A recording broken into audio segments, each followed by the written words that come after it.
Welcome back, everybody. I have to start off today's video with a huge thank you to my employer, CSN Morinville Auto Body, who's let me shoot this video while at work. Editing Phil here. So it's actually been about a year since I did all the filming for this and did all the work on this hood. And since then I have actually left CSN Morinville as my employer. I've made a move to a heavy duty shop. That being said, they are the only shop I would trust my personal vehicles at. If I get into a hit that's more than what I can repair at home with the tooling I have, my vehicles are 100% going to go to them. So I'll throw the links to their social media as well as their website down in the description. If you guys have any auto body needs in the greater Edmonton area, I'd recommend checking them out. Alright, back to the video. So today we're going to be going over the proper prep and finishing procedures for an aftermarket fiberglass hood like this. It's a lot of work, but well worth it if you're willing to put in the time. Let's get to it.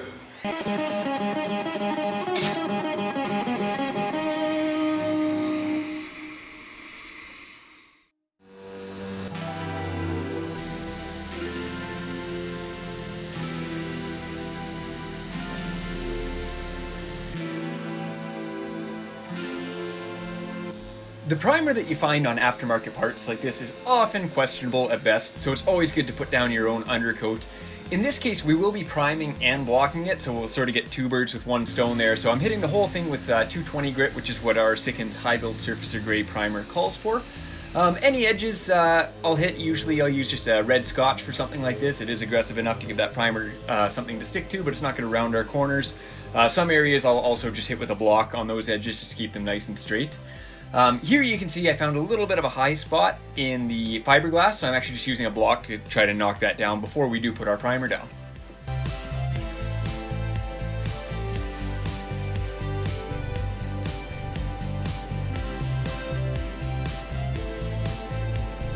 With all the grills and the backside masked off for overspray, we are ready to squirt some primer here.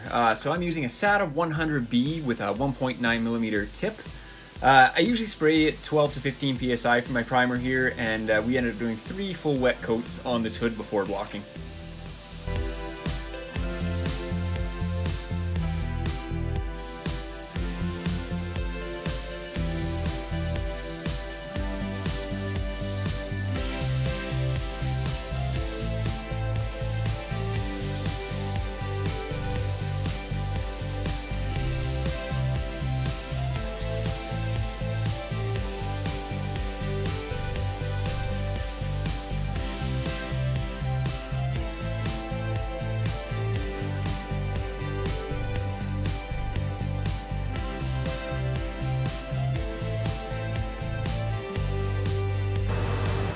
So we have 3 coats of high build primer on our fiberglass hood now. It's been sitting for about 3 days. We didn't bake this. We didn't run a bake cycle in the booth while this was in there, simply because it is fiberglass. And with fiberglass layups, if there's a void anywhere in those layers, it will expand with that heat because it does get up to about 150 degrees in the bake cycle. It'll expand and cause little bubbles, and then you'll have to dig those bubbles out. So we're gonna go ahead here and block it smooth with 320. I've got a semi-flexible block here. As you can see, that's going to hug our contours because no surface on this hood is perfectly flat. Everything's got a bit of a curve. Got our small taco block for getting the small areas and our curve block for getting these edges and whatnot.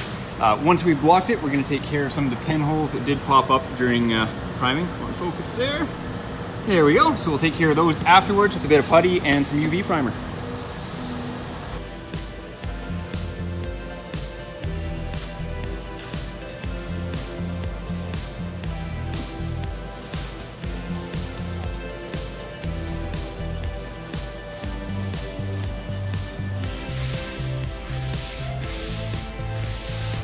So what I'm going to do here is I'm going to use some masking tape to maintain this more subtle body line. Sharper body lines like this, you don't necessarily have to, because running your block over the edge, you're not going to lose that body line. You're not really going to move it.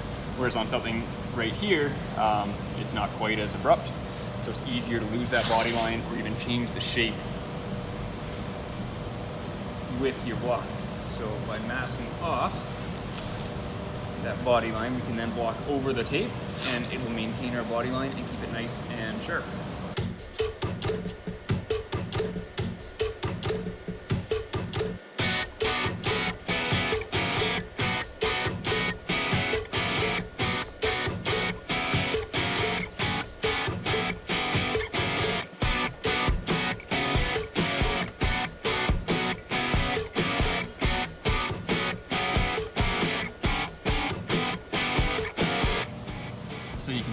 I didn't actually follow the original body line of the hood, and the reason for that is that they weren't quite straight. You can see my tape is straight, however it's overlapping there and then underlapping on this side here. So the reason for that is the customer wants us to paint these inner grille inlets black, and the rest of the hood's gonna be white. So we don't want to have any funky lines going around, so I'm actually going to use the primer to move that body line into the place that we want it.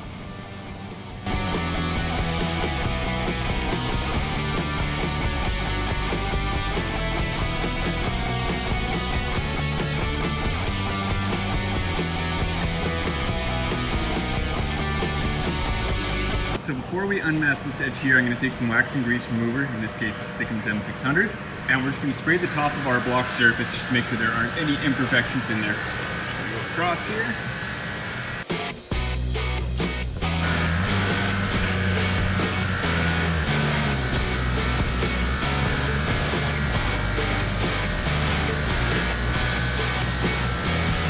And I'm not noticing anything too drastic here. A couple tiny wobbles up in this area here that you can't really see on camera, but overall I'm pretty happy with that. So now before I peel this tape off, I'm going to take another line of tape and we're going to go across the opposite side of it here. This way when we start blocking that downward angle, we're not going to screw up the body line that we just kept nice and straight.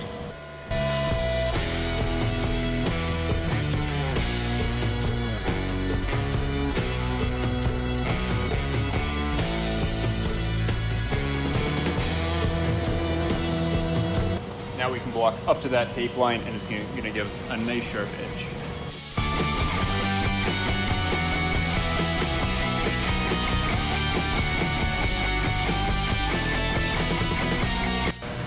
And get our wax and grease remover on there. Nice and consistent body line right there. Now it is possible to make a very sharp body line using that tape method. If you do that, you may have to knock it down slightly, but better to be a little too sharp than to be mellowed out too much.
We have the hood more or less blocked. Now we're going to tackle those couple pinholes. So there were two spots, this spot and the same spot on the other side. They were slightly high, so I blocked them down before we did our primer. And I ended up hitting bare fiberglass. I didn't see any of the pinholes in it, which there obviously were some. So what I'm going to do, I'm going to very carefully take that tip of my die grinder there and poke into each one of these holes, because as you can see, some of these don't go, focus there, some of these don't go all the way through the primer. However, we know there's a pinhole under there, so that primer is going to continue to shrink over time and it will sink into that. So we're just going to grind them out really quickly, hit them with a little bit of putty, and then UV prime over them.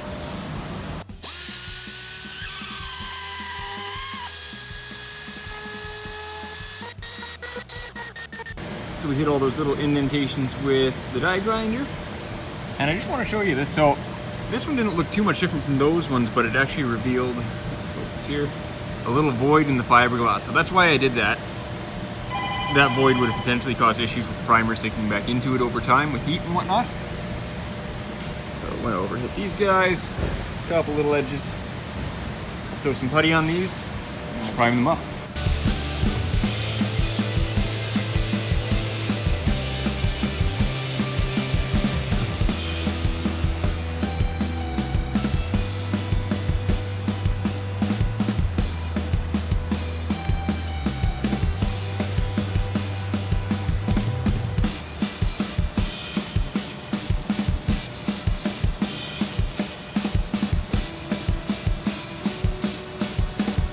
So we'll knock this down quickly with some 220 and then hit it with that guy.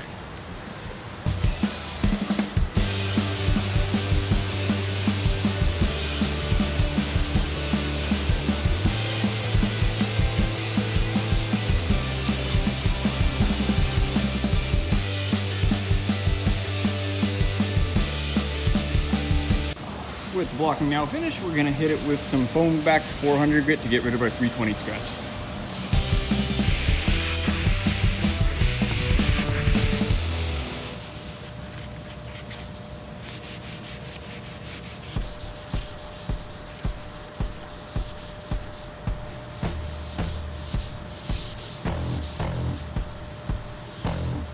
So I've sanded everything with 400. Before we move on to 600, I want to go ahead and scuff our grills with 320.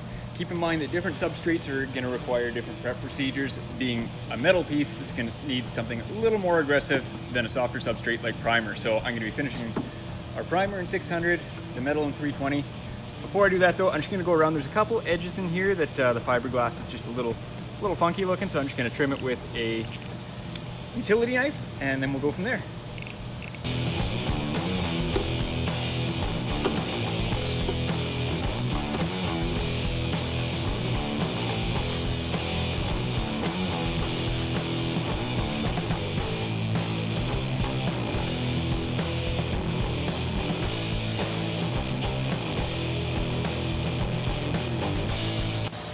So we're done our 400 sanding, have our grill scuffed. Now I'm just going to do a final sand with 600 and a red scotch. We'll flip it over, scuff the back, and then we're ready for some paint.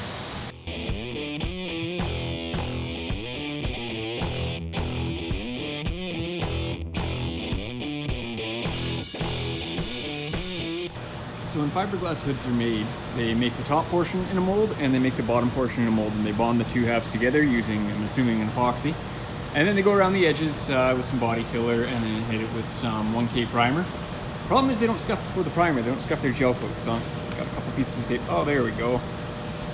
Yeah, so it doesn't matter how well you prep that 1K primer, it's gonna come away from the gel coat. So be sure to sand all that off if you are prepping the inside of one of these fiberglass hoods. Let's try these ones. Oh, a little bit there. Oh yeah. So I've been blowing and scraping this primer out of all the nooks and crannies for the last hour now. If any aftermarket manufacturers are watching this, please don't do this. It makes it way harder to make your products look nice and have a good lasting finish in the end. You see there's no scuffing in there at all. They just blew their primer over the edge where there was some grip for it and it just goes over everything, and that it now has to get scraped and sanded out. So on the top side of the hood, there was some too, which isn't ideal. One rock chip will take that off. On the inside, it's just a pain though. Top side's easy to sand. Inside's got so many nooks and crannies where all of this goes. So, yeah, manufacturers, don't do this, please.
everything a wipe down with some DeVilbiss alcohol wipes, and then I'll be hitting our metal grills with some Bond Right etch wipes.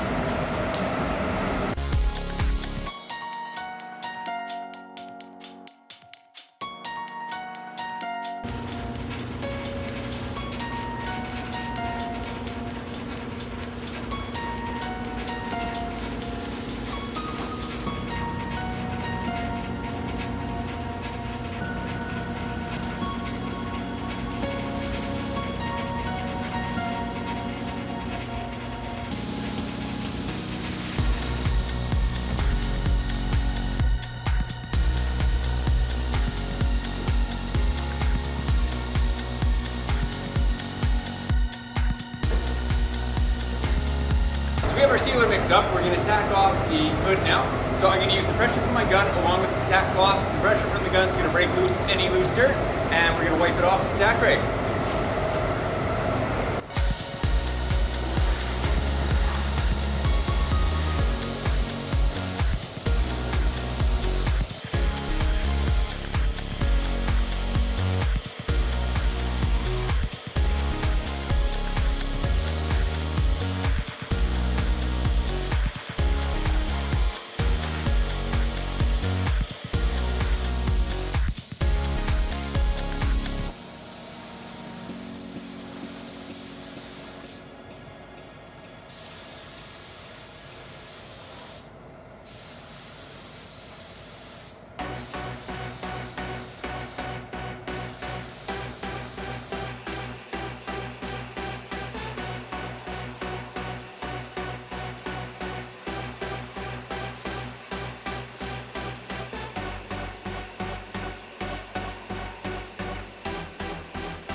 spot sanded out a couple little dust nibs.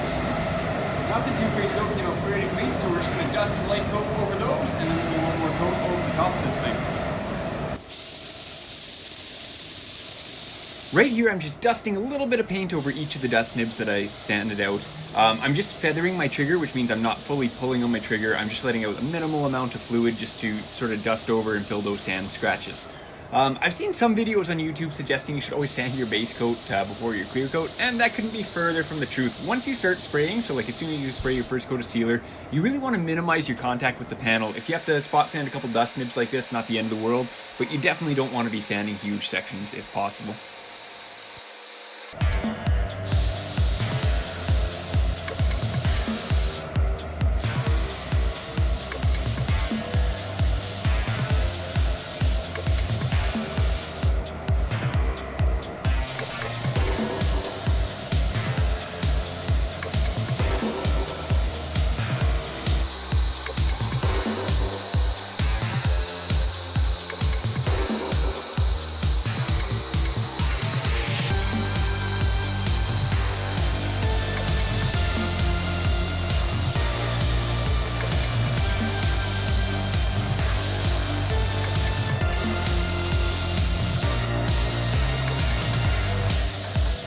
Just going over with the 3M sun gun here, just checking all my edges for coverage, make sure I don't have any areas where my sealer or primer is showing through. And everything is looking pretty good here. Not seeing any cloudiness, any dark areas. Underneath's looking good too. Perfect. So I finished spraying the white at the end of the day yesterday. It's now the next morning. So we have a nice surface to do our masking for around all the grills to spray our black. Sickens has a 24-hour recoat window for a base, so we're well within that. And then I'm going to start off by masking off all of our holes and grills in the back because we don't want any black blowing through and coming out the back end here, as you can see, it's right through the grill there. So we're going to mask these holes off so we don't get any overspray coming out that way. And then we're going to go around our grills with some normal masking tape about 3/4 inch, and then we'll mask up with some paper, and then we'll go around each individual grill with our FBS fine line to make a nice, tight, crisp line. A general rule of thumb when spraying a two-tone part like this is to spray the smaller color first, which in this case would be the black, because there's going to be far less of it on there. However, Sickens base coats don't cover super well, so if I had sprayed my black first, yeah, it would have been a lot less masking for me here, but it would have taken me a lot more of that white base coat. I ended up doing 2 coats over the whole thing. It probably would have taken me 4 or 5 to get coverage over that black. So in this case, we're spending a little bit more time doing the masking, but saving a lot more on the materials.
I noticed I wasn't getting full coverage with my fan setting. I wasn't able to get into some of these nooks and crannies on the front grille here. So here I'm using the jet setting on my gun. And instead of reducing my pressure on the gun, I'm actually just feathering my trigger and controlling my fluid amount that way.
trick for you guys. I don't know if you can see it on camera, it's tough to see, but there's a tiny bit of bleed through along this edge where my tape was.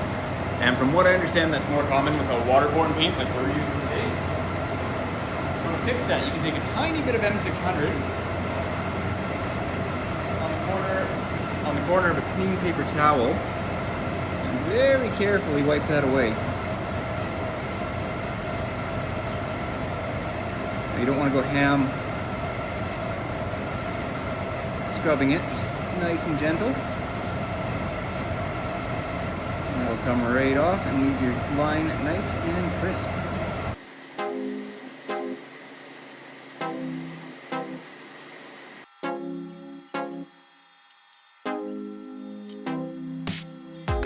So we're ready to spray clear now. I'm going to be spraying out of my SATA Jet X5500 RP phaser 1.3 tip. And the way we're going to do it, we're going to do 3 coats. So we're going to do our first coat just on top of the vents. And that's going to give me a little more meat to sand down if we have a large and ugly ridge from our paint being different heights. The second coat is going to be just the top, the whole thing. Third coat is going to be the top and the bottom. Oh, and I have tacked this off already, just because with all our masking and whatnot, I want to make sure there's nothing left on there.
So I finished clear coating it on Friday morning. It's now been sitting for 3 days over a long weekend, so it's had lots of time to air dry. Because it's fiberglass, I didn't bake it. You can run into issues. I've run into issues before with fiberglass hoods where any voids in the layup actually bubble. And that took me about 10 hours to fix on a previous hood, so I'm not making that mistake again. I'm really happy with how our transition turned out. There's almost no line in our clear coat here. So we're not going to have to do any polishing around the vents for those. There's a few small dust nibs, but nothing too crazy. So we're going to polish those. Like even this big long transition, there's almost no line in the clear. That extra coat of clear we did there really helped us out. So we'll roll it out of the booth here, do a tiny bit of polishing, and then we'll give the customer a call.